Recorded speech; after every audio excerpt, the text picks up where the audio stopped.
Deshsatta news reporter, जनतेचा आवाज, निर्भीड पत्रकारितेचा अभिमान। बायो फिल्टर म्हणून पाणी फिल्टर होऊन जातं. याच्यामध्ये अमोनियाचं कन्व्हर्जन जे आहे ते नायट्रेटमध्ये होतं. असं पाणी त्या खड्ड्यात जमा होतं. तिथून लिफ्ट करून मोटरनी ह्या दगडामध्ये फिरवलं जातं. तिथं फक्त दगड आहे. याच्यामध्ये भाजीपाला आपण घेतलेला आहे. याला कुठलंही खत नाही, औषध नाही आहे. तरी याच्यामध्ये उत्तम प्रकारे भाजीपाला या ठिकाणी आलेला आहे.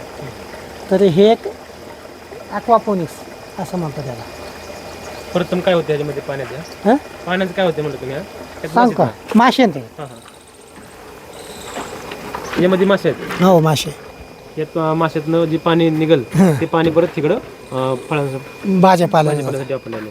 आणि ते फळभाज्या आहेत ते सगळ्या निरोगी निरोगी पूर्णपणे. कुठलेच औषध केमिकल वापरलं पूर्णपणे दगडामध्ये माध्यम कुठलंच नाही, माती नाही, काय नाही, काय नाही. ह्याला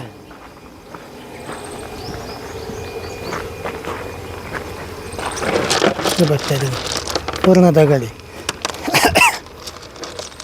बाकी काहीच नाही याला, ह्याला कुठलीच माती वापरलेली नाही. कुठलंच नाही, माती नाही किंवा कुठला मीडिया नाही, काय नाही. फक्त दगडामध्ये. आणि दगडामध्ये कसं काय आलं बघा? हं, फक्त माशाच्या पाण्यातून याचे खत न्यूट्रिएंट घेतो. बघा मिरच्या पण कशा लागल्या बघा.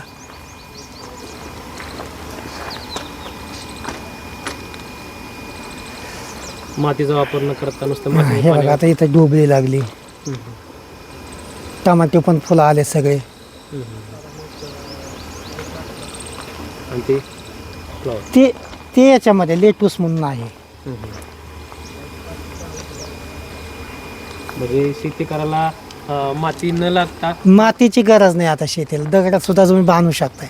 शेती करायसाठी माती पाहिजे, काळी माती पाहिजे असं शेतकऱ्याचं म्हणणं असतं.